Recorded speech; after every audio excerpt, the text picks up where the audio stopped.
रेहाना और रवि की शादी के वक्त रवि के पास कुछ नहीं था। रेहाना, तुमने मुझसे शादी करके एहसान किया है। मुझसे ज्यादा तो तुम कमाती हो।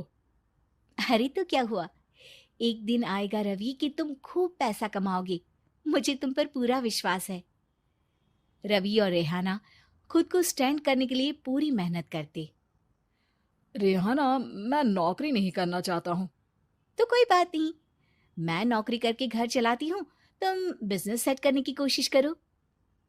एक दिन रेहाना, तुम जानती हो, मैंने जो विज्ञापन बनाने वाली कंपनी खोली थी ना, उसे बड़ी ब्रांड का ऑफर आया है। अब हम लोगों के दिन ब्यारे न्यारे हो गए हैं। मैं जानती थी रवि कि एक दिन तुम सेटल हो जाओगे। रवि का काम अच्छा चल जाता है। एक दिन वो रेहाना से कहता है, रेहाना, अब हम लोगों का बच्चा भी हो गया है। बहुत छोटा है वो। उसका ख्याल कैसे रखेंगे हम? कैसे क्या, मैं गांव से माँ को लेकर आ जाती हूँ। नौकरी से हाफ डे ले लिया करूंगी। अभी तो वो छोटा है, स्कूल जाने तक मैं मैनेज कर लूंगी। देखो रेहाना, मैं अब अच्छा कमा रहा हूँ। तुमको नौकरी करके परेशान होने की कोई जरूरत नहीं है।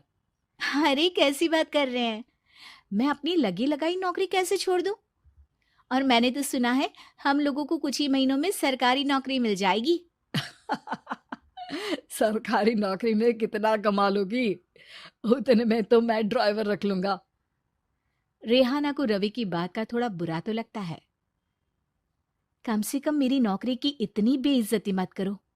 भूल गए, इसी नौकरी के बदौलत तुमने अपना बिजनेस खड़ा किया है। अरे वो तो मैं किसी के भरोसे भी कर लेता।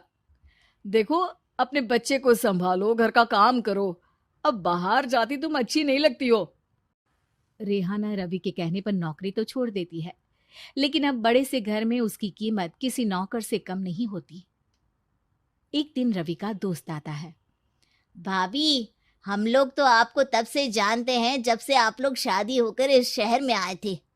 आपकी बदौलत ही सारा बिजनेस खड़ा हुआ है। ये किस्मत तो आप ही की है भाभी।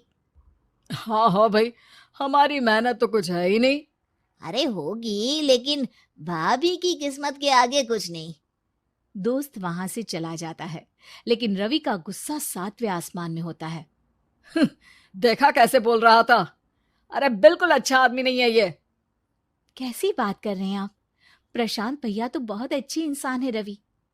कैसे उन्होंने हमारे मुश्किल वक्त में हमारा साथ दिया था। अरे था पैसा तो साथ दिया, नहीं तो कौन पूछता है? रवि का व्यवहार पैसा आते ही अलग हो गया। वो बंदे को बंदा नहीं समझता। घमंड से घिरे रवि ने तो एक दिन हद ही कर दी। रेहाना, मैं अब तुम्हारे साथ नहीं रह सकता हूँ। क्या क्या बकवास कर रहे हो रवि? क्या कहना चाहते हो? और क्यों नहीं रह सकते तुम मेरे साथ? देखो, मुझे कोई और पसंद है, और उसने साथ रहने पर बस यही शर्त रखी है कि मुझे तुम्हें तलाक देना होगा। रेहाना, जो कि एक स्वावलंबी महिला थी, उसने बिना देर किए रवि को कह दिया, कोई इश्यू नहीं, मुझे पैकिंग में 4 दिन का वक्त लगेगा, लेकिन तब तक मैं तुम्हारे साथ नहीं रहूंगी। 4 दिन के लिए तुम कहीं और शिफ्ट हो जाओ, मैं घर से निकलूंगी तो बता दूंगी। रवि घर छोड़कर चला जाता है। रेहाना को दुख होता है, वो रोती है, लेकिन व्यवहार से स्ट्रांग रेहाना को पति के वापस आने का और उसे सबक सिखाने का पूरा भरोसा था। फिर एक दिन, अरे शुशिका, कब शादी करोगी तुम मुझसे?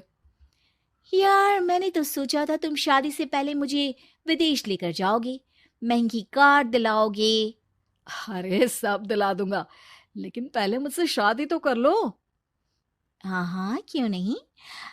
मैं कुछ दिनों के लिए अपने मम्मी पापा के पास जा रही हूँ और लोगों से अपनी शादी की बात करूंगी। अरे शुशिका, कैसे रहूंगा मैं तुम्हारे बिना? अब तो शादी ही होने वाली है हम लोगों की। शुशिका रवि को छोड़कर चली जाती है। रवि घर आता है, जहां रेहाना को ना पाकर उसे सब अजीब लगता है। घर तो रेहाना के बिना कुछ नहीं है। बच्चे की याद भी आ रही है। चलो एक वीडियो कॉल कर लेता हूँ। रवि रेहाना को वीडियो कॉल करता है, लेकिन रेहाना फोन नहीं उठाती। रात को सोते वक्त मन कर रहा है मुन्ने को गले लगा लूं। चलो कोई ना, शुशिका से शादी के बाद मेरे और भी बच्चे होंगे। अगले दिन रवि ऑफिस जाता है, जहां टीना खड़ी होती है। सर, आपने अपने नए ऐड के लिए मॉडल की रिक्वायरमेंट डाली थी ना, मैं उसी के लिए आई हूँ। रवि टीना को देखकर खुश हो जाता है। अब शादी हो गई है तुम्हारी? नहीं सर, बस अच्छा सा हैंडसम और अमीर लड़का देख रहे हैं मेरे मम्मी पापा। रवि के दिमाग से तो टीना को देखकर शुशिका का ख्याल भी खत्म हो जाता है। अरे यार, ये लड़की मिल जाए कितनी सुंदर है। शुशिका तो इसके आगे कुछ नहीं है। आ, अब क्या तुम्हें ऐसा नहीं लगता कि मुझसे मिलकर तुम्हारी ये खोज खत्म हो गई है? आप ना, आप तो 2 बच्चों की पापा लग रहे हैं। अरे नहीं नहीं, मेरी शादी तो हुई थी, लेकिन बीवी को किसी और से प्यार था, मुझे छोड़कर चली गई। खैर, टीना की दोस्ती रवि से हो जाती है, लेकिन 1 महीने बाद शुशिका रवि के पास वापस आती है। मेरे मम्मी पापा तुमसे मिलना चाहते हैं, लेकिन उन लोगों को ये मत बताना कि तुम पहले से शादीशुदा हो, और हाँ, शादी से पहले अपनी सारी प्रॉपर्टी तुमको मेरे नाम करनी होगी। अरे पागल, अब मैं तुमसे शादी ही नहीं करना चाहता। भला ऐसी लालची औरत से कौन शादी करेगा? तभी वहां टीना आ जाती है। रवि, ये पागल सी औरत कौन है? देखो, तुमने ही कह दिया ना पागल, तो पागल ही है। पता नहीं कौन है, कह रही है शादी कर लो, लेकिन शादी से पहले अपनी सारी प्रॉपर्टी मेरे नाम कर दो। बोल तो सही रही है। वैसे तुम जानती हो, मेरी एक सहेली है, उसके पति ने उसे पैसा आते ही छोड़ दिया, जबकि उसको खड़ा करने वाली ही मेरी सहेली थी। और मुझे भी भरोसा नहीं है। अगर मैं भी तुमसे शादी करूंगी तो तभी, जब तुम मेरे नाम अपनी सारी प्रॉपर्टी कर दोगे। अरे हाँ हाँ, क्यों नहीं, बिल्कुल कर दूंगा।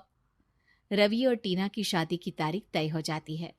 वो अपनी सारी प्रॉपर्टी के कागज लेकर शादी वाली जगह पर पहुंचता है, लेकिन वहां टीना आती नहीं। रवि टीना को मैसेज करता है।